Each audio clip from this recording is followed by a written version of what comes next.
अस्सलाम वालेकुम नाजरीन, उर्दू टीवी चैनल में खुश आमदीद।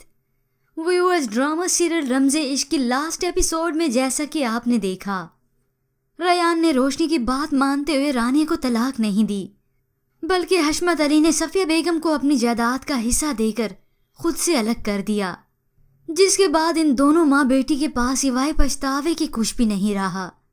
रानी अपनी माँ की बुरी तरबियत पर उसे कोसती है कि अगर आपने मेरी गलती पर मुझे एक बार थप्पड़ मारा होता तो मैं ऐसी गलतियां कभी ना करती और मेरा घर तो बसा रहता।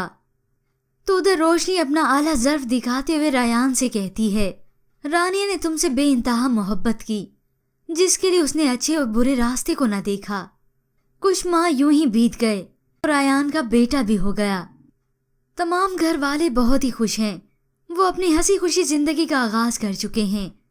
तो एक दिन रोशनी अपने दादा के पास आकर उन्हें मनाती है कि जब तक आप सफिया फुप्पो को माफ नहीं करेंगे, रयान भी रानी को माफ नहीं करेगा।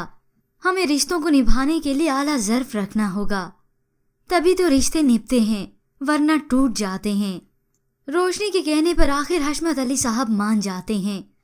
सफिया बेगम और रानी आकर माफी मांगती हैं। वो रोशनी से भी अपने किए की माफी मांगते हैं। रयान रानी को बताता है कि रोशनी की ख्वाहिश पर अभी तक हमने अपने बेटे का नाम नहीं रखा, कि इसका नाम तुम रखोगी। ये जानते ही रानी की खुशी की कोई इंतहा न रही।